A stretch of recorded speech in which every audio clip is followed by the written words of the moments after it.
Jina langu naitwa Dr. Mahmoud Abdulwahab Alawi, ni mkuu wa chuo cha sayansi na teknolojia ya Karume. Leo tulikuwa tuna kongamano hapa la miaka 62 ya mapinduzi ya Zanzibar.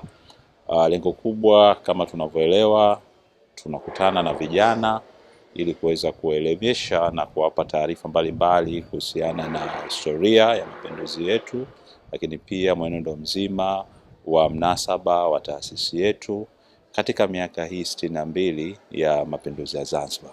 Taasisi ya Karume ni miongoni mwa matunda ya mapinduzi ya Zanzibar ambayo imeanzishwa mwaka 1966 kwa maono ya moja kwa moja ya rais wa mwanzo wa mapinduzi wa serikali yetu, Mheshimiwa Abeid Amani Karume. Lengo la kongamano hili leo ni kuwapa wanafunzi na vijana wote historia ya mapinduzi, lakini kujua maendeleo ya sayansi na teknolojia kwa miaka hii ya baada ya mapinduzi yetu ya Zanzibar.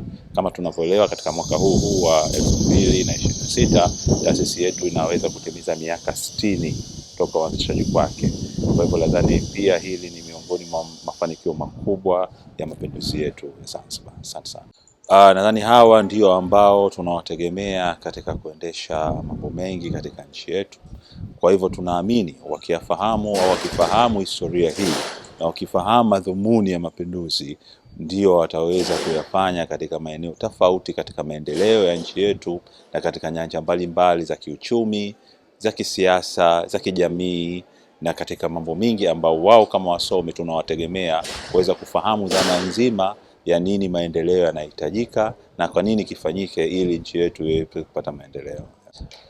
Mimi ninachotaka niwaeleze kama waitumie siku ya leo. Tuna watu wengi, kuna mada nyingi nzuri ambazo zitawapelekea na kuwafunua kujua historia kwanza, lakini pia kujua nchi yetu inaelekea wapi, nini inataka na jamii yetu inahitaji nini. Ni kama wao ni wasomi, tunaamini baada ya kumaliza masomo yao hapa, wakiingia kwenye jamii waweze kuhakikisha yale maono ya mapinduzi waweze kuwa nayo na kuweza kuleta mageuzi mbalimbali ya kiuchumi na kijamii katika nchi yetu. Asante sana.